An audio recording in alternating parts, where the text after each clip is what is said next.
Exclusion report advice to be revised after stabbing. The Welsh Government is likely to revise guidance to require schools to tell their council when they exclude a pupil for the possession of a weapon. Guidance from 2019 had stipulated that a council should be explicitly told when a child is excluded from a school for that reason. But changed advice from last year left weapons out of a list of terms that should be reported. Ministers have been under pressure after a teenager was found guilty of the attempted murder of 3 people in an attack at a school in Carmarthenshire last year. In the Senedd, Welsh Conservative Senedd leader Darren Millar blamed the Welsh Government for a rise in violence and abuse of teachers. First Minister Eluned Morgan said carrying a weapon can lead to exclusion. Millar said it should result in one.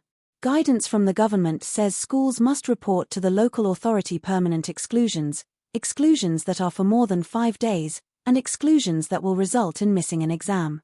In 2019 guidance, possession or use of a weapon was included in a list of terminology that should be included in such reports. But 2024 advice left weapons off the list of terms that should be used, which include drug and alcohol, or racist abuse. Education Secretary Lynn Neagle was criticised after she said the police can search pupils' bags if they do not want to do it themselves. In the Senedd on Tuesday, Millar said in January there were 4 school lockdowns due to threatening or disturbing behaviour. He accused the government of watering down guidance by changing the reporting requirements on weapons and exclusion. Morgan said that exclusion guidance makes clear that the use or threat of using offensive weapons can be grounds for exclusion.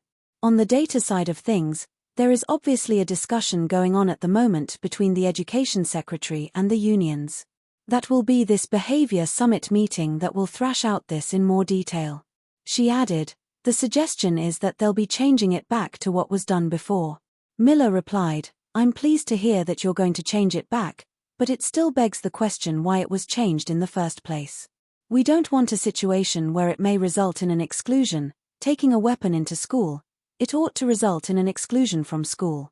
He added, it's your failure as a government to get to grips with this issue that's causing the rise in violence and abuse of teachers in our school. Morgan repeated, I'm just going to repeat again that, already, our guidance makes clear that carrying a knife can lead to exclusion, and that the data aspect is separate, but that is being moved back. A Welsh Government spokesperson, the possession of a weapon has always been grounds for exclusion in our exclusion guidance, and that has not changed. The change we made only related to how data on exclusions is collected.